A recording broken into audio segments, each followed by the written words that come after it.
Well, hi, everybody. This is Joffrey Swait. Welcome back to our Kepler Lives, all these chats that we've been having with our wonderful teachers. And today we have Mrs. Helen Howell. Welcome, Helen. Thank you very much. Thanks for doing the interview. Yeah, I've been having a ton of fun with these, and I've been looking forward to this because, your profile is full of zest and energy. Oh, good. And full of zest and energy about being a librarian. So that's going to be something I'm going to want to unpack Yes. in short order. But actually, I wonder if you would share with us a little bit about yourself, your family, where you live, and maybe how you heard about Kepler. Sure. So I live in Moscow, Idaho. I'm married to Caleb. We've been married for 9 years almost, end of this month.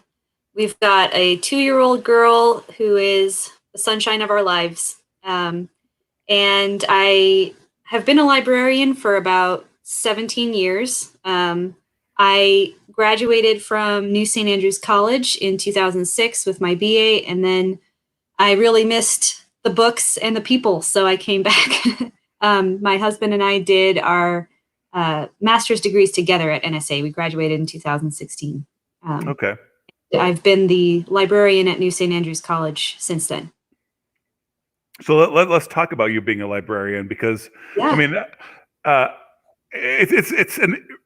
I'm a bookish person. I've owned a bookstore. I love books. I love books for themselves. I mean, Yes. I love reading books, but I also just, I love books that I haven't read, and just having books Yes. around and the smell of books, all that. I get it. Yes. But there's something that's a little edgier about being a librarian. So, That's not an adjective I usually hear associated with librarian. Exactly. But so did you always want to be a librarian? I say always. Was it an ambition of yours to be a librarian, or did you kind of fall into it? Yeah, no, I've wanted to be a librarian since I was a 4-year-old girl and I learned to read. Okay, wow. Yeah. So how did you go about pursuing that? Because one of the things you're doing at Kepler is you'll probably this coming year be helping seniors with their senior theses and doing research. Yes. And currently, as a librarian, you help college students with research. Yes. So what do you do as a librarian? Well, it depends on the kind of library you work in. I've worked in public libraries and in academic libraries. I've loved them both. But really, I think my favorite thing about being a librarian, the books are great. The books are fun. The books are one of the best things. But really, it's being able to connect people with the books that I know that they need. Okay. Connecting students with something I know they'll love, or something I know that they need for a project that they're doing.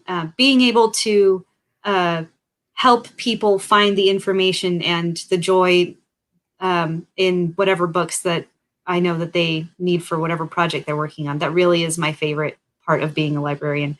And you can't really get that just from reading or from hanging out in bookstores, although I love doing both of those things also. I also will just go into bookstores and just smell the books. It's great.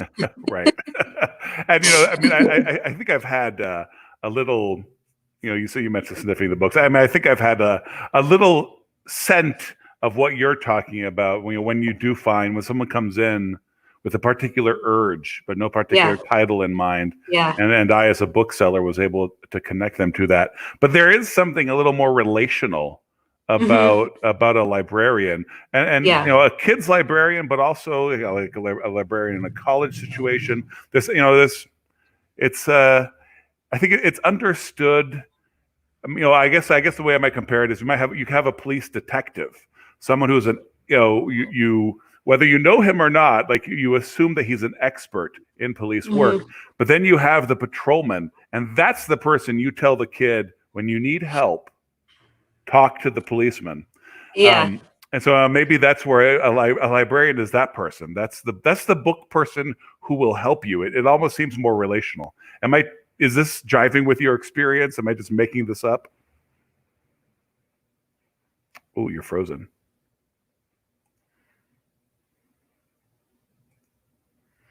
Hi, are you there?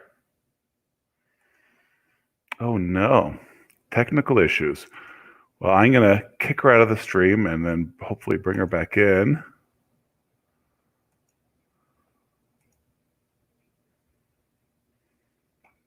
Oh, sad.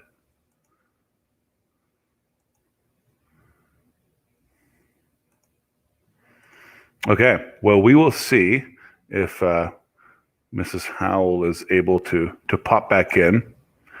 Hi, Sarah. Welcome. Libraries and librarians are awesome. Yes, absolutely. And one of the people I was thinking about as Mrs. Howell was talking was a woman named Carrie, who she actually was. She hung out at our bookstore and led a bunch of people in our bookstore through a whole gaming campaign. She was a librarian, and when my kids were little, she was their first librarian, and that relationship was really very cool. Hi, Helen, you're back. Sorry about that. Oh, that's okay. It told me my Wi-Fi was not happy with me. Okay. Well, I'm glad you're back. Yeah, so I was in the middle of a long excursion comparing librarians to police officers. Did you pick up any of that? Yes, and it reminded me of one of my favorite Neil Gaiman quotes as he says, Google can bring you back millions of right answers, but a librarian can bring you back the right one. Perfect. Yeah, so you wanted to be a librarian from the age of 4. And then so you pursued your education. So you got your bachelor's, went away, missed books, came back. Like, how did that happen? Yeah, I graduated in 2010. I had been working in the NSA library just as a student worker. And then so I got engaged right after graduation. We had to wait a year to get married, and then we had to wait a year for my husband to finish his bachelor's degree. And we knew that we wanted to go somewhere for grad school. We applied a couple different places, but NSA, I just loved the professors there, and I already had a lot of friends up here. Caleb had already, he was pretty familiar with some of the crowd up here and some of the things that was going on. And honestly, it's still the thing that I loved about NSA the first time I came out here was the book list. A lot of people come to NSA because they come out for the student, prospective student weekends or something. I came to NSA because I saw the book list and I was like, those are the books I want to be reading for the next 4 years. That was actually exactly the thing that attracted me to NSA, many years ago. So that's New St. Andrews College, for those of you who are unaware of what NSA is, here in Moscow, Idaho. So you're a college librarian. That probably doesn't give you very much time on target with one of your favorite things, young adult literature. And we're here today to talk about young adult books. Do you get to talk about kids series with a lot of your college students? Kind of on an underground basis. Secret meetings, got it. Yeah, I'll walk up on a group of people who are furtively talking about whatever young adult series, and I'll have to kind of break into that. You're supposed to be reading a 2,000-page tome, right? Not reading. Yeah, okay, got it. Well, across the bottom of the screen right now, we have some of Mrs. Howell's favorite kids literature, young adult literature. But before we talk about all the good stuff, we put a provocative title on this stream, which was the Black Hole of Young Adult Literature. Talk about the state of young adult literature today, please. Yeah. So to kind of get a handle on that, you kind of need to know where young adult literature came from. And honestly, it's kind of funny. It's only been a series as long as teenagers have kind of been a separate class of people. Mm-hmm. So back in the 30s and 40s, right after the Great Depression, is when the advertisers figured out there was a whole separate group of young people who were all flooding back into the high schools, who were kind of a separate market now from the adults and the children. And so they started thinking about ways to market different things to them. The books didn't really catch up until the 60s or so. First books that were recognized, the first books that were called young adult books were, one of them was called The Outsiders by S.E. Hinton, and it was the first book published in this genre that had, I guess it's not a genre, a category, that had been written by a teenager for teenagers to read, and it had a teenager as the protagonist. And it was very, very different from the kind of stuff that had been read by young adults before. Before that, it had been pretty genre, like light romances or possibly horror stories. And this was the first book that felt a lot more realistic. It was kind of gritty. It was a story of two conflicting teenage gangs in the streets of Tulsa. It just had a very different feel to it, and teenagers could relate to it a lot more.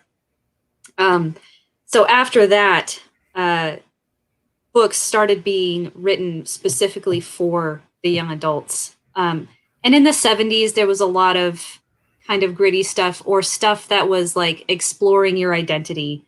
And a lot of it was, I haven't really come across a ton of that. That was really great. But also, that's about the time that Madeleine L'Engle became a big deal in the 70s. The 80s, you had all of the endless series of things like Sweet Valley High and the Bobbsey Twins and Animorphs and Goosebumps and like all of the things that were 150 books a series. And a lot of that was hack writing. I actually remember being a little kid in the libraries, and my mom would tell me to open up the book and see if it said that it was written by or if it was created by. And if it said by, then I would know that it was hack writing written by some committee somewhere. And I actually was not allowed to read the hack writing. Well, that was one of the great disillusionments of my childhood, when I realized that the Hardy Boys weren't all written by the same person. Yeah. You know, it broke my little heart. Yeah. I know. I think there was a total of maybe 3 or 4 Bobbsey Twins books that I could read, and a couple of other things, but most of it was pretty formulaic stuff until the 90s, and we got Harry Potter in the 90s. And Harry Potter is really the book that changed the whole landscape of young adult literature. It was the first book that became a worldwide global event, kind of like when a blockbuster movie comes up and everyone's in costume and everyone's lining the streets outside the bookstores and camping out on the, on the sidewalks and things. So Rowling really expanded the market for young adult literature in ways that nobody had ever done before. Yeah. And after that, so there are basically 3 series that kind of set the stage for where we are in modern young adult literature. It was Harry Potter, and then Twilight, and then The Hunger Games. And those 3 came really hard on each other's heels. Twilight came out right about the time Harry Potter ended, and then Hunger Games came out not long after that. And I think since then, because those 3 series have really expanded the market to the extent where it's even the people who are reading the books, young adult has come to mean anybody from the ages of 10 to all the way up to even 25. So it's, those 3 books have kind of made it possible for people, authors who would not normally have had an audience or had a much smaller audience, to get their work out and actually be seen by a lot of people. So we're actually glutted right now. It's also the reason why we're glutted in the YA market with all the ripoffs of all of the series, all the vampire series that are everywhere. Right. And the Divergent series was just basically a Hunger Games ripoff. The Maze Runner is a Hunger. So a lot of what's coming out now is either pretty obviously imitating one of those 3 series, or it's stuff that maybe would not normally have gotten through the publishing process, but because there's such a huge demand now, it can. Right. So that's kind of like the background to that. Okay. Well, I have kind of a little side question before we, dive further into the darkness of the state of young adult literature. Because what is young adult literature? And with two different sides of it. So one of our favorite authors as a family is N.D. Wilson, Yes. and N.D. Wilson's books at our local library in South Carolina, when we lived there, were categorized as children's literature. Yeah. And at that time, our kids were allowed to get any book they wanted to from children's books. As they got a little older, we opened up for a couple of them. They can get any book they want to out of the adult section. The only section of the library that was barred to them, where they had to ask permission for every title they would check out, was the young adult section. Yeah. Because there was just really awful content for kids, inappropriate content for kids. Yes. It's wrapped into so many of these YA titles, but wrapped in a way where it was hard for the kids to recognize that it was coming. On the other side of things, you have books like The Fault in Our Stars, where there are sort of, because you mentioned young adult is stretching all the way out to 25 now in literary. So, a book like that has literary pretensions. Yeah. Right. It's not, no one thinks The Maze Runner is great literature, not even the people writing it. Right. With a positive angle on it, it's just supposed to be a fun adventure story. Yeah. Okay? Yeah. But something like The Fault in Our Stars, definitely is trying to do more, and yet is clearly directed at young adults. It's not supposed to be an easy read for adults. Right. It's YA. Right. So what is young adult literature? And I wonder if you could comment on some of what I brought up. Sure. Yeah. So I guess the clinical definition would be books that are usually fiction, but not always, written for an audience between 12 to 18. That's usually the age range of the protagonists in the novels. Mm-hmm. So a lot of people will say it's a genre, but it's not actually a genre. It's just a category, kind of an age category. And within that, you can have fiction, you can have fantasy, you can have horror, you can have romance, all the normal genres, but it's just geared toward a particular age range of consumers. And I have noticed a lot of the same things that you're talking about, and I guess we'll get into this in a minute, but there's also a weird thing that's happening in YA lit, especially between authors, where publishers are pushing this and authors are pushing each other to do this, where there's this push to be politically correct. The SJW stuff has really kind of penetrated the YA market in a lot of ways. And so you have authors having really weird backstabby wars on Twitter about each other's books. There's a lot of stuff about, regardless of how trashy the book actually is, you'll have readers who don't understand what the author is trying to do, and they'll label each other as racist or as homophobic or as whatever. Like, you don't have enough diversity in your novel. Why don't you have a Black protagonist? Or this book is clearly racist, or this book is clearly, sometimes even before they've read the book, they'll just read the dust jacket description and be like, this book triggered me. I can't believe that this is being published. And they'll run boycotts on each other's publishers and stuff.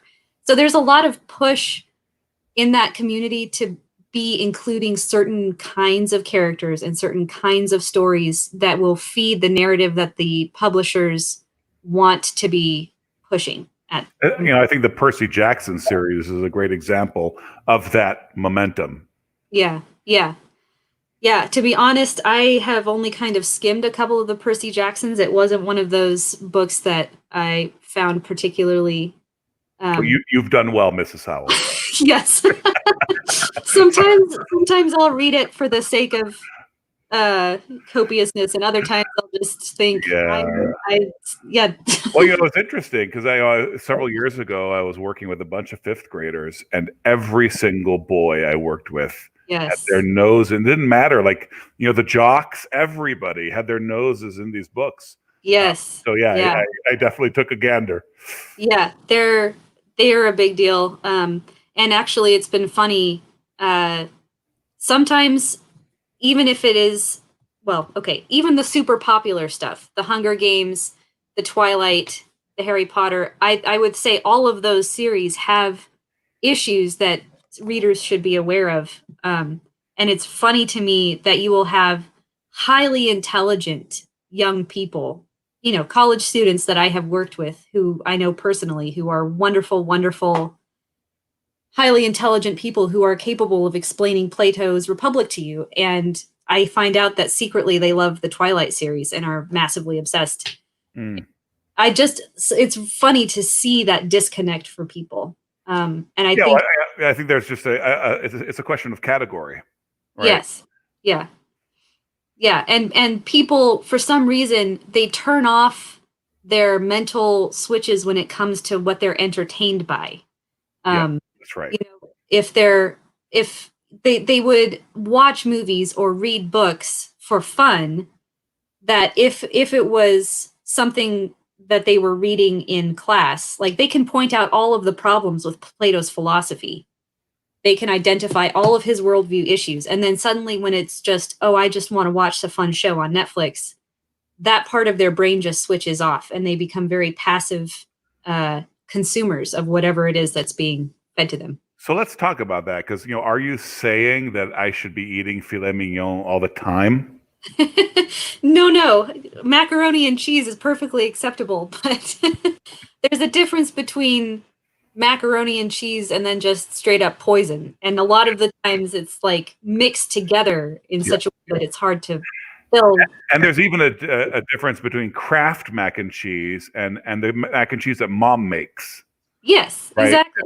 Yeah. And no one is going to say that either of those is better for you than hand rolled whole grain noodles with Yeah. you killed the cow yourself to make the bolognese, right? I mean, but there's definitely a difference between Kraft mac and cheese and your mom's mac and cheese. Yeah, absolutely.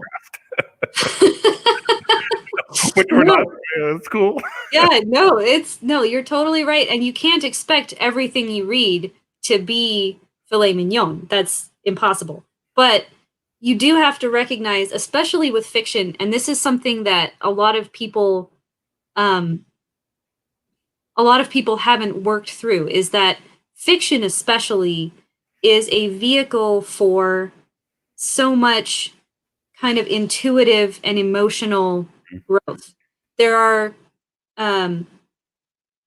people are hungry mentally, and the fiction will feed you and it will try to shape you in certain ways. They've even done studies where they've figured out that, say, if you're reading, and it's because you put yourself in the place of the protagonist when you read. And if you read about the protagonist or the characters in the books running, the parts of your brain that deal with running will light up as if you were running yourself. Like you are literally putting yourself in the place of the protagonist and learning about things through the protagonist's eyes. And if what the protagonist is doing is somehow questionable, your capacity for, well, basically your conscience gets pretty numb pretty quickly. If you're just working through, say, like, the protagonist in the Hunger Games, Katniss, where we sign on with her because she sacrifices herself for her sister. And then because the stakes are so high and because we like her already, we're drawn into this bloodbath with her, and we're expected to say, because the stakes are so high, it's okay for her to do whatever she has to do to save her family, to save herself, all of that stuff. And the fact that we're following her so closely means that we're learning what she's learning and becoming that kind of person. And if you're not watching for that, if you're not leaning against the things that are trying to shape you on that kind of intuitive level, it's really hard to maintain your ability to judge things properly, I guess. Yeah. Well, I think that's become more and more predominant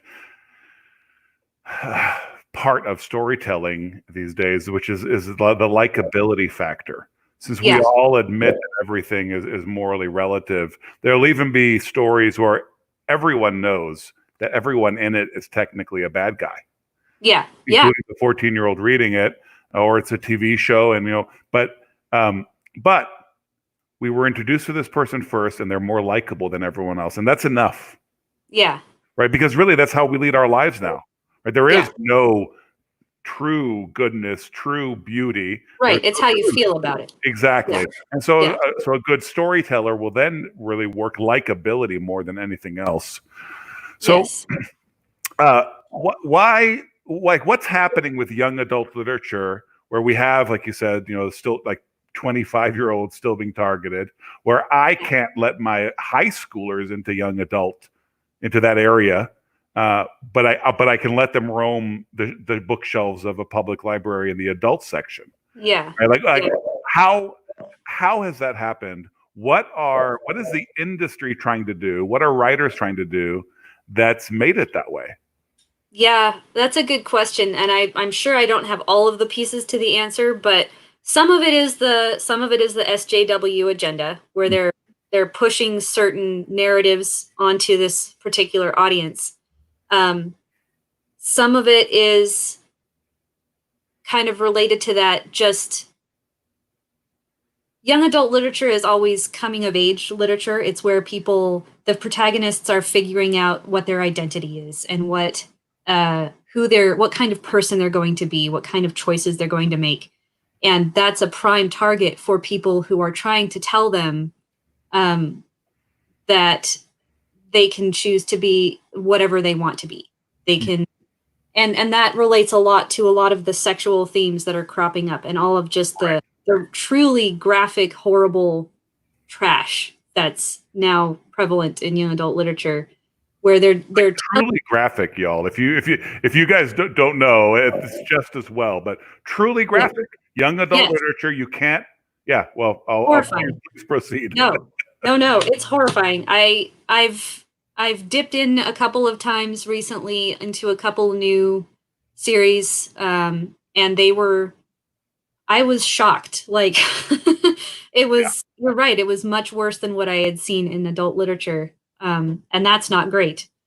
But, so part of it is them trying to push this agenda on young adults that their sexual identity, their moral identity, all of this stuff is up for grabs, and they are free to, and they should explore it, and make sure they've exhausted every possible avenue before they make their decision. Right. Which is horrifying. And sometimes it's almost always wrapped up in this. They don't just come right out and say that. It's wrapped up in what could be an appealing story without all the trash. So that people are willing to follow the characters into that and become those protagonists and actually try all these things out by proxy. Right. Yeah, it's a bad situation. Yeah, and it's very brutal as well. I mean, I suppose it's for young adults, so there's no thought to giving the propaganda any subtlety. But at the same time, we open ourselves up a little more, because I mean, in the age I grew up, and I'm still conditioned, even after 15 years of raising kids, to think more openly and more softly about young adult literature. Mm-hmm. So I keep getting surprised. What is going on? I know. I wonder. So I have a daughter. She's 16 years old, loves to write, and just constantly dabbling and messing about. Right. Yeah. And so if she were to say, oh, I'm going to sit down, I'm going to write a book, I'm going to write a story. Mm-hmm. What would you tell her you would want to read? Like, what should these young adult books be doing? Yeah, that's a great question. And the books that I love in YA literature are kind of a good answer to that. One of the books that didn't make it onto the list, that was just published this last winter, was Christine Cohen's The Winter King, which is just a lovely, lovely book. And one of the striking things about it for me reading that was how it is an answer to a lot of the things in a book like The Hunger Games, because the protagonists are the same age. They have a lot of the same dilemmas, a lot of the same tensions. They're both trying to save their families from starvation. They're both Hmm. trying to expose a corrupt system. But where Hunger Games does it basically by having Katniss become part of the system in order to expose the system, which doesn't really work on a metaphysical level. The protagonist in The Winter King, Cora, is able to expose the system for what it is and also realize that the system ought to be. She's able to recognize the corruption and then is able to see when it's presented to her. This is she doesn't throw out the entire thing. She, instead of inciting rebellion and a whole bloodbath, she's able to say, okay, this was false religion, but over here I can see what the true religion is supposed to be. And she's able to set in the place of the false religion without all of the angst and the horror that Katniss has to go through in the Hunger Games. So in spite of the similarities between the books, The Winter King is a much more wholesome answer to that. So I would tell your daughter, find the books that really are lovely and worthwhile in the category, I guess. They do exist. Yes. They're hard. And I think it's hard to find because the authors themselves have to push against so much of what the publishers are trying to get them to do with their series. Right.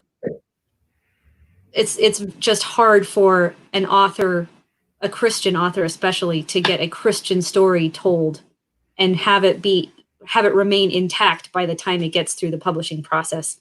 Right. They are out there. So Madeline L'Engle is great. Andrew Peterson, Nate Wilson, Megan Whalen Turner, and there are others.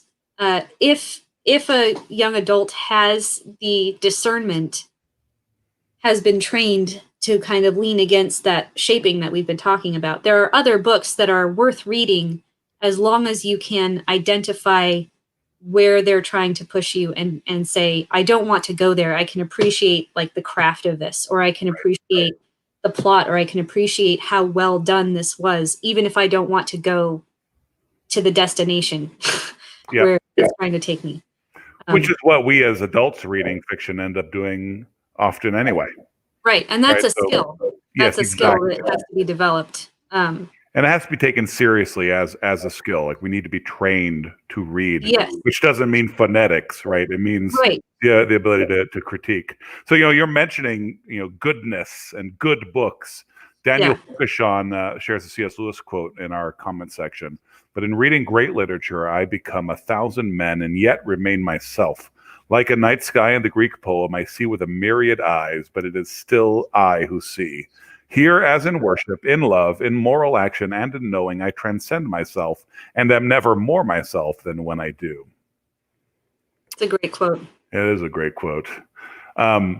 So you brought up in your explanation to my daughter, you brought up a great word that was part of the problem with the Hunger Games, which was metaphysical. Right? There's no metaphysics behind, so the Winter King. The Winter King, yes. Right. Christine Cohen, is that correct? Correct. Yes. Yeah. Okay. Yeah. Sorry. So you compared those two, and basically what you were saying was that there was no meaning behind the universe that Katniss Everdeen lives in. Mm-hmm. Right. So ultimately, whether she's being portrayed as good or simply likable because we met her first, or whatever it might be, everyone reading the book accepts the idea that there is no metaphysics informing the book. Mm-hmm. Yeah, well, they just don't have. Suzanne Collins is a great writer, just as far as technical craft goes. She doesn't have the same kinds of problems that somebody like Stephanie Meyer does, for instance, where Twilight is just badly written on a number of levels. She was a journalist for a long time. She really knows how to capture an audience's attention. She's really good on the level of craft, but she does not craft her world in such a way that it has a moral compass. There's no, you start off understanding that Katniss was sacrificial and a hero in putting herself in her sister's place. But then it devolves immediately into this killer be killed, survival of the fittest, Darwinist machine, Mm-hmm. where it's like the moral compass has just been completely abandoned. There's it's totally fine to kill a 12-year-old girl because otherwise she might kill you. Like there's she's just abandoned all of her attempts at that. And then but then it's funny because she still tries to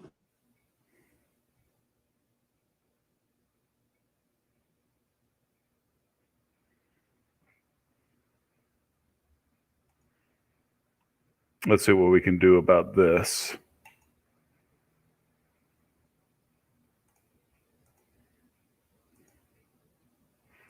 Okay, hopefully she'll come back in and be able to finish up our wonderful discussion. So The Winter King by Christine Cohen actually was published, I think, last year, perhaps the year before, by Canon Press. And she recently did a writing seminar, which is available right now online. So if you look on Canon Press, you'll be able to find her writing webinar. Oh, apologies. Oh, that's okay. So you were talking about the moral world of yeah. yeah. Well, yeah. So she goes from there is obviously good and evil when Katniss sacrifices herself for her sister, but then it is suspended for the Hunger Games. But then also that tension is supposed to be what drives the story toward Katniss taking down the evil system.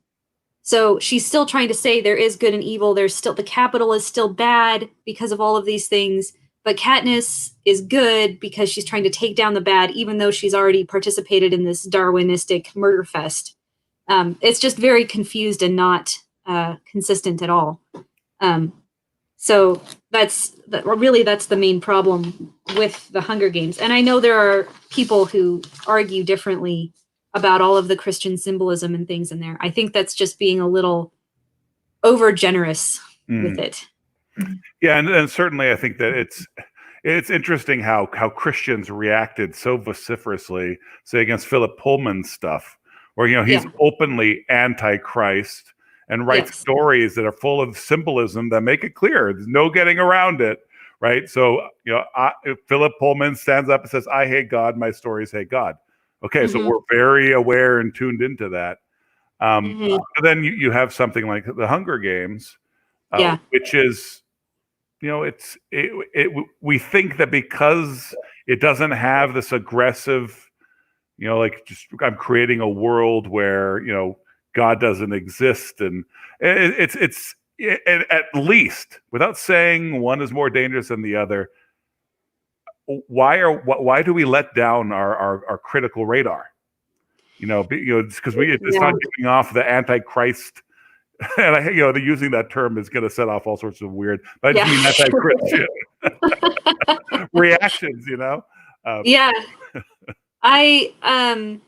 I don't know the full answer to that either, why we've just been trained to let down our radar, but part of it is that is how we've been trained to consume things for entertainment. That's how it's been marketed to us. That's how we're expected to ingest it, is just thoughtlessly. And it's the same problem with movies, where if you ask somebody who is used to just vegging out in front of a movie, if you ask them to start kind of parsing what they just watched, oftentimes the all that they're capable of doing is saying, like, if you take a young adult to a movie, or a group of teenagers to a movie, and they come out, what they'll say is stuff like, "Oh man, the music was so great. That one line was so funny." And if you ask them, "Well, did you like it?" They say yes or no, but they won't have a reason for it, and it's because they've just been trained to consume. That's how it's been marketed to us. And also that's kind of how our brains naturally work. We don't like to work hard, especially when we think we're supposed to be having fun. Right. Yes. So, I think you have to learn to have fun that way. If we go back to our food our little food comparison. Yeah. It's if you never learn how to cook, Yeah. your appreciation for good food is just stays stagnant. Yes. If you learn how to cook, you learn to enjoy things high and low. You know what goes Yes. into it. And Yes. so I think that one of the things that will make us good readers is learning to be writers. Maybe not the Yeah. greatest writers ever, but learning to Yeah. write. Yeah, absolutely. I agree. And it's more work that way. You can't just sit back and veg out in front of Netflix, but it's infinitely more fruitful and infinitely more enjoyable once you've gotten past that first hurdle of adjusting how you watch something or adjusting how you read something. Yeah. Well, for those of you who are watching, we've just been having a ton of fun talking about young adult literature and the pitfalls and joys thereof. Now would be a great time for you guys to leave some comments, maybe asking about what some of the favorite series might be, about some of the stuff that we've been talking about. So great time to pop in with some questions. Scott Postma has a comment for us. Perhaps I missed it, but you've been discussing more contemporary YA literature, and earlier you mentioned specifically Bildungsroman literature. Can you speak to the value or danger of older, or what some might consider more classical YA? He mentions The Outsiders, which we had talked about, or Catcher in the Rye. So can you speak to the value or danger of older, of what some might consider more classical YA? Sure. And I'll admit right up front that I'm not as personally familiar with some of that stuff. I have read at least parts of The Outsiders and some of the other early 70s stuff, the Judy Blume. The thing that I am hesitant about with those is if you consider especially the time when they were published, 60s and 70s, it was the time of a whole bunch of shenanigans culturally. And a lot of that shows up in the literature. So the Judy Blume books, for instance, everyone it's regarded as a classic, like the Dear God, It's Me, Margaret, or something like that. Dear God, Are You There? It's Me, Margaret. And it's basically just a book about a girl discovering her sexual identity or something like that. It's definitely very different from kind of the genre light romances before that period, where it was like the biggest problem was who was going to take you to the prom. That was the tension in the book. Who was going to take you to prom? What dress were you going to wear? So it resonated a lot more with girls who were, struggling with certain things, but it's not literature that's going to feed somebody's soul. It's not something that's going to encourage you, inspire you toward beautiful things necessarily. Mm-hmm.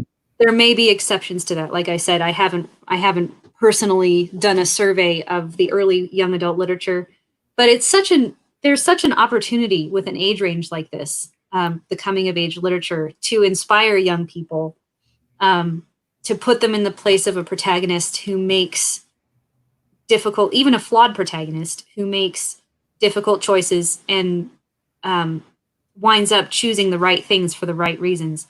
And so seldom does that happen. It does make the good ones stand out more, though. Yeah. I wonder if you have any recommendations you would give us for young adults that were written in the 19th century, first half of the 20th. So early 1900s. The thing is, before the Great Depression and before this kind of influx of this class of people known as teenagers, there really wasn't "quote unquote" young adult literature. There were children and there were adults, and you were an adult as soon as you were able to work. And so they're basically the teenagers, the young adults, read adult books. They were reading the same things that the grown-ups were reading, maybe just with a slightly less trained understanding of it. So I don't really know of much from before that era. So you would categorize things like, say, the Tarzan books as this is adult literature, fluffier adult literature, tending towards the penny dreadful that a lot of kids just glommed onto? Yeah, I think so. Some of it was actually geared more toward kids, and the adults were like, "I love this. Let's like." It became a huge phenomenon. Um, but there isn't stuff that was written with teenage protagonists wasn't really a huge thing until later. Yeah. So I could just Right. recommend That is, it's not just about the stories for young people, but there's, about young this, people. yes, Yeah, right, exactly. yeah, right. Hmm. So, Um, are you reading anything YA right now? let's see. I'm rereading The Winter King, actually. I read it when it came out over Christmas. Greatly enjoyed it. I recently finished a series by Sarah Moss.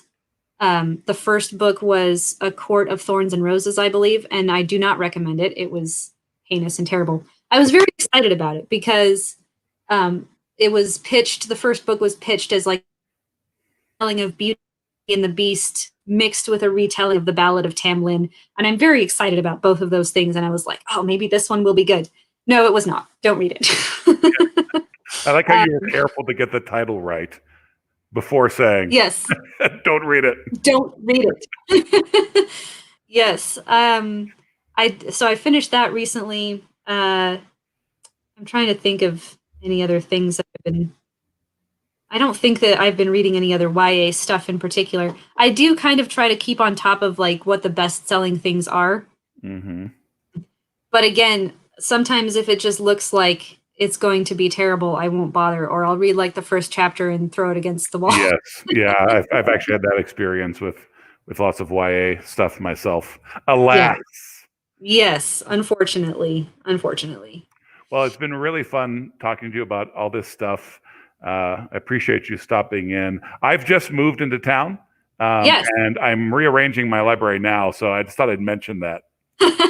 Yeah, I've actually organized other people's libraries. Oh, I know. That That's was probably not something I should publicize. that was the most interesting. Like that was, I keyed in on that on your profile on the Kepler site. So I encourage you guys to actually check out Mrs. Howell's profile on the Kepler website. It's in the description of the video you're watching.